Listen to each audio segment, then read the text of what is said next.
Hello friends and students, कैसे हैं आप लोग। आपका अपने YouTube channel genius education hub में स्वागत है।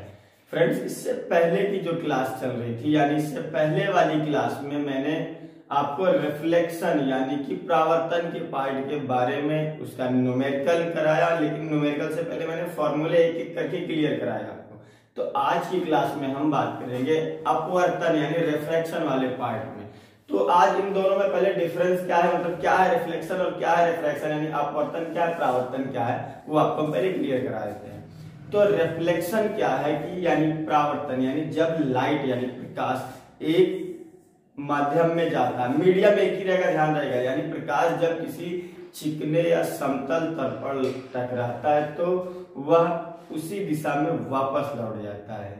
यानी जब प्रकाश किसी चिकने एवं समतल तल पर टकराता है तो उसका अधिकांश भाग या वह उसी दिशा में वापस लौट आता है। यानी जब लाइट किसी सरफेस प्लेन पे क्या करता है, टच करता है, तो वो उसी में रिटर्न हो जाता है, यानी उसी डायरेक्शन में रिटर्न हो जाता है, यानी इसका मैक्सिमम पार्ट क्या था, रिटर्न आ जाता है। तो ये क्या है, रिफ्लेक्शन यानी परावर्तन पार्ट है। लेकिन अपवर्तन में क्या है, यानी रिफ्रैक्शन में क्या होगा, जब लाइट एक मीडियम से किसी दूसरे मीडियम, अब यहाँ पे क्या मीडियम बदल जाएगा, यानी एक मीडियम से जब किसी दूसरे मीडियम में जाती है लाइट तो क्या होती है, वो डायवर्ज हो जाती है।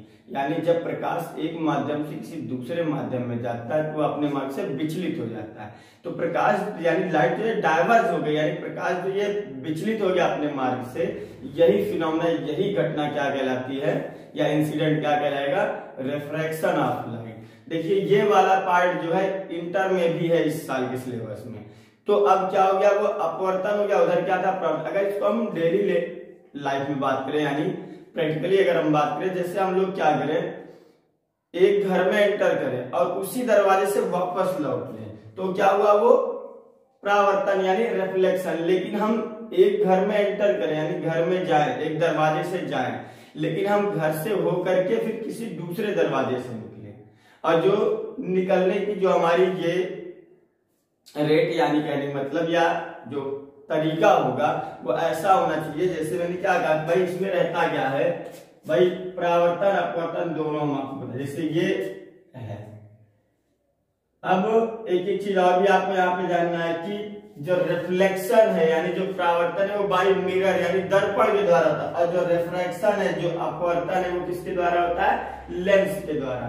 तो अगर हम बात कर ले, जैसे हमने क्या कहा कि ये आया और उसी मार्ग से यानी माध्यम में ही रहा, मीडियम नहीं बदला है। यहाँ पे क्या है, यहाँ पे मीडियम नहीं बदला है, लेकिन यहाँ पे क्या होगा कि ये आया, अब इसको ऐसे जाना चाहिए, लेकिन ये ऐसे ना जा करके क्या होगा, या तो ऐसे हो जाएगा या तो ऐसे हो जाएगा।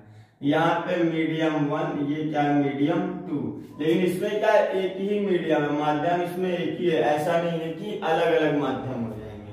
तो यहाँ पे नॉर्मल, ये नॉर्मल हो गई, यहाँ पे नॉर्मल यानी ये हमारी हो गई। अब ये हमारी इंसिडेंट रे, ये रिफ्लेक्टेड या रिफ्रैक्टेड, या वो रिफ्रैक्टेड रे चाहे ये होगी या ये होगी, दोनों में से एक। और यहाँ पे ये हमारी इंसिडेंट यानी आपतित हो गई, और ये हमारी रिफ्लेक्टेड यानी परावर्तित हो गई। तो ये चीज है।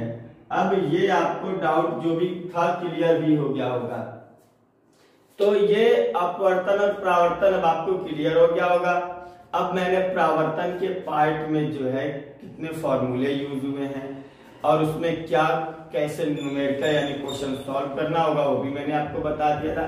तो आज का जो मेन टॉपिक है, जो मेन मुद्दा है, आज के टॉपिक में बात होगी रिफ्रैक्शन यानी अपवर्तन के पार्ट के जितने क्वेश्चंस कैसे करने हैं। तो उससे पहले आपको क्वेश्चन करने से पहले आपको ये जानना होगा कि कितने फॉर्मूले यूज होते हैं और क्या क्या चीजें हैं। तो चलते हैं आज की क्लास स्टार्ट करते हैं, मेन टॉपिक पे आते हैं अपने।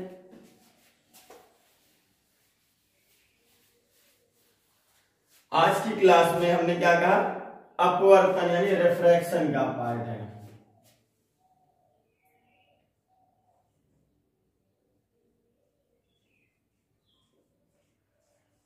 रिफ्रैक्शन, अपवर्तन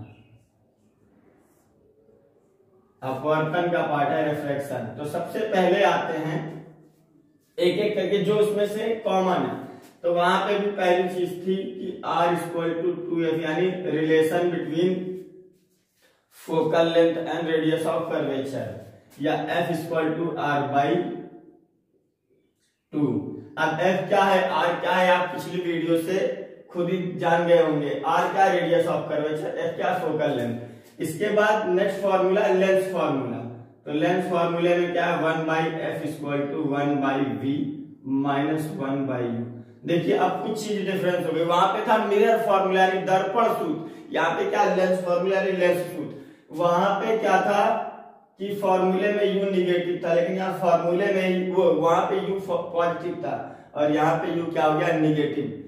दूसरी चीज अब क्या है, वही चीज है, focal length, position of image, position of object. इसके बाद लीनियर मैग्निफिकेशन, m = वहां पे क्या था -v/u और यहाँ पे क्या है v/u। इसके बाद यहाँ पे भी वही रहेगा y2/y1 या फिर h'/h। अब h क्या है, h' क्या है, ये आपको बखूबी पता है। y2 क्या है, y1 क्या है, ये चीजें पता है। इसके बाद एक नई चीज यहाँ पे आएगी, वो नई चीज क्या है, पावर। p = 1/f या फिर p = 100/f। अब यहाँ पे p नई चीज आई है, पावर ऑफ लेंस,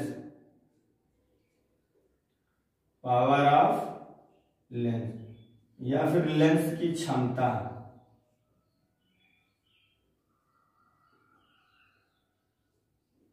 लेंस की क्षमता यानी पावर ऑफ लेंस जो मेजर की जाएगी वो होगी डायोप्टर में। किसमें होगी, डायोप्टर में। तो अब एक चीज समझ लीजिए, p = 1/f तब लगेगा जब f जो है यानी फोकल लेंथ मीटर में होगी। किसमें होगी, जब ये मीटर में होगा। किसमें होगा, मीटर में। और ये जब सेंटीमीटर में होगा, यानी p = 100/f तब लगेगा जब f सेंटीमीटर में होगा और p = 1/f तब लगेगा जब f मीटर में होगा। बाकी क्या क्या चीजें हैं, m वही है मैग्निफिकेशन, ठीक ना, ये चीज। उसके बाद एक चीज और है यहाँ पे, अगला यहाँ पे है n = sin I अपॉन में sin R। अच्छा ये कहां से है, यह रिफ्रैक्टिव इंडेक्स के लिए यानी अपवर्तनांक के लिए, ठीक है ना। ये स्नेल्स लॉ भी है और रिफ्रैक्शन का जो है सेकंड लॉ भी है। n = sin I upon sin R। एक चीज बता देते हैं, इसका यूज बहुत ही कम पड़ने वाला, लेकिन आपको ये जानना है कि ये क्या होता है। n = sin I upon sin R, इसको स्नेल्स लॉ भी बोलते हैं और ये अपवर्तन का सेकंड लॉ का फॉर्मूला भी है। अब ये इतने फॉर्मूले लगभग आपको इस चैप्टर में यानी कौन से पार्ट में, रिफ्रैक्शन वाले पार्ट में यूज करने। हाँ जो इंटर के स्टूडेंट हैं उनके में थोड़ा ज्यादा यूज होगा, लेंस मेकर का फॉर्मूला वगैरह आएगा।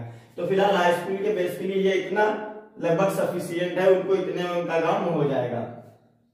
आप इसका स्क्रीनशॉट ले सकते हैं। उससे पहले कि साथ में यहीं से क्वेश्चन भी कराते हैं छोटा सा, कि एक डायवर्जिंग लेंस है यानी एक अभिसारी लेंस है जो कि लेंस से यानी, हाँ लेंस ही बोलेंगे, जो कि लेंस से कितनी दूरी पे यानी हाउ मच या हाँ हाउ मच फॉर डिस्टेंस जो भी बोल सकते हैं, कि रखे उसको, कि जो इमेज है कितनी दूरी पे बने, 15 सेंटीमीटर की दूरी पे बने।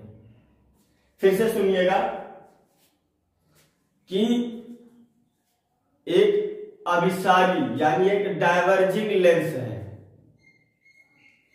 जिससे जो है एक वस्तु को रख रहे हैं, लेकिन कितनी दूरी पे रख रहे हैं यही मुझे पता करना है।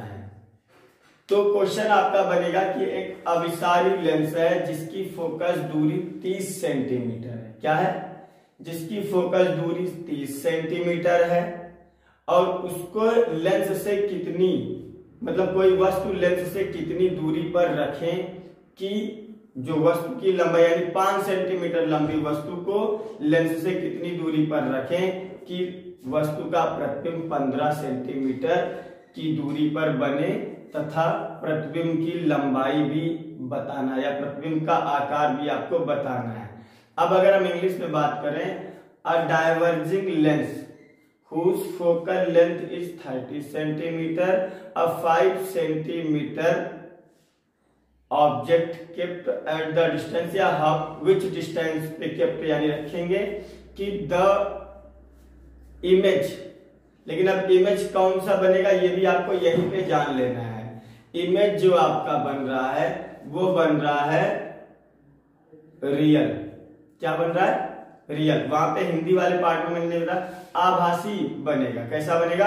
आभासी, यानी रियल इमेज फॉर्म हो रहा है। और उसके बाद साथ में अब ये भी कहेगा कि फॉर्म यानी real image at the distance of 15 centimetre, और also find the size of image, यानी प्रतिबिंब की स्थिति भी पता करनी है। तो चलिए, जैसे मैंने बताया कि क्वेश्चन है हमारा, पहले क्वेश्चन बताते हैं। एफ फोकल लेंथ कितनी है?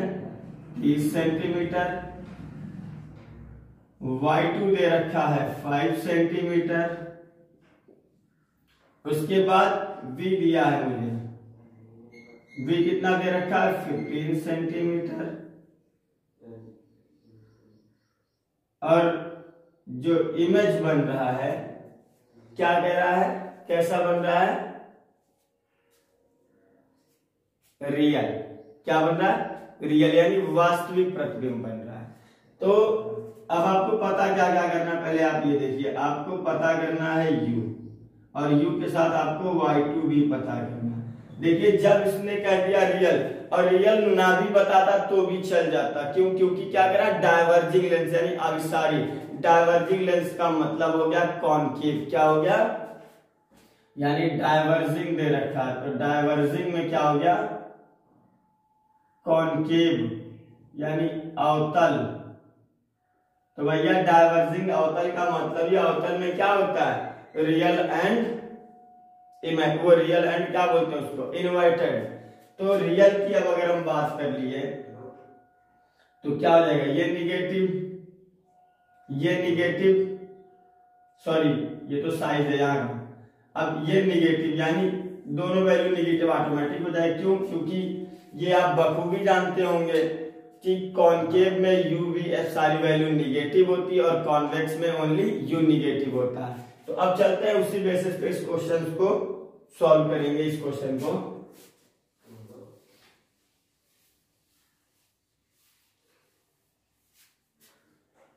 तो हमें f मिला है, v मिला है, मुझे पहले u चाहिए। तो हम पहले क्या करते हैं? सीधा लेंस फॉर्मूला लगाते हैं। 1/f equal to 1/v minus 1/u। तो 1/ माइनस का 30 हो गया, और इक्वल टू 1/v, v भी दे रखा माइनस का 15, और माइनस 1/u। अब हम क्या करते हैं? u और ये f वाली वैल्यू दोनों को ट्रांसफर कर देते हैं। तो u को मैंने इधर कर दिया और इसको इधर कर दिया। तो अब आ जाएगा 1/u इक्वल टू माइनस 1/15 और प्लस 1/30। अब आप क्या करेंगे? सीधा सीधा कुछ नहीं करना, इनका एलसीएम निकालना है। तो कितना आ गया एलसीएम? 30, और 15 2 जा 30, यानी 15 दूना 30, 2 बार में 2 टाइम में। अब 2 1 जा 2 माइनस का 2 प्लस 30, 30 1 जा 30, यानी 30 का नाम 30 एक बार में 1 टाइम। अब क्या आ जाएगा? 1/u equal two plus minus subtract हो जाएगा माइनस 1/30, यानी यहां से मिल गया u इक्वल टू माइनस 30। देखिए ये वैल्यू निगेटिव आनी ही आनी है। क्यों? क्योंकि आप क्या देख रहे हो? डाइवर्जिंग लेंस देख रहे हो, यानी अवतल, कॉनकेव। तो अवतल में क्या रहता है? u निगेटिव ही रहता है। अब यहां से आ गया कि अब आपसे पूछा जाएगा, तो आप लिखेंगे कि जो वस्तु है वो लेंस के कितनी दूरी पे रखेंगे? 30 सेंटीमीटर की दूरी पे, at the 30 centimetre distance from the lens. इसके बाद y2 भी पता करना है। यानी अब y2 के लिए देखो आप क्या करेंगे? तो y2 के लिए आप सीधा सीधा लगाएंगे फॉर्मूला कि v/u इक्वल टू y2/y1। आपको ये मिल गया, कितना दिया है? -15, और ये कितना है? -30 बराबर y2 निकालना, और y1 आपको पता है कितना? 5। माइनस से माइनस पहले तो कैंसिल, 15 1 जा 15, 15 2 जा 30, आ गया 1/2 y2/5। अब यहां से बनेगा, इसको यहां पे ट्रांसफर कर देते हैं। अब यहां से बन गया y2 इक्वल टू 5/2, यानी y2 इक्वल टू 2.5। अब क्या देखेंगे आप कि जो इमेज बन रहा है यानी जो प्रतिबिंब बन रहा है वो क्या है कि वस्तु की जो साइज है यानी जो वस्तु का आकार है उसके आधा, कितना, हाफ ऑफ ऑब्जेक्ट, यानी वस्तु के आकार का आधा बन रहा है। ठीक है ना। इसके बाद यहीं से एक चीज और सॉल्व कर देते हैं, यहीं से आपका वो भी डाउट क्लियर हो जाएगा। पावर निकालिए, क्या निकालना है, पावर ऑफ द लेंस। देखिए पावर ऑफ द लेंस के लिए हमने बताया था कि जब f सेंटीमीटर में होगा तो हम क्या लगाएंगे, P इक्वल टू 100/f। क्या लगाएंगे, 100/f। P अब 100/f कितना दे रखा है, 30, वो भी माइनस का, निगेटिव में, तो वैल्यू निगेटिव में रख देते हैं। इससे तो ये कैंसिल हो गया, P इक्वल टू आ गया -10/3। इसको आप सॉल्व करेंगे तो 3.33 मिलेगा माइनस का, और इसकी जो यूनिट होगी डायोप्टर, क्या होगी, यानी कि जो क्षमता आई है वो आई है -3.33 डायोप्टर।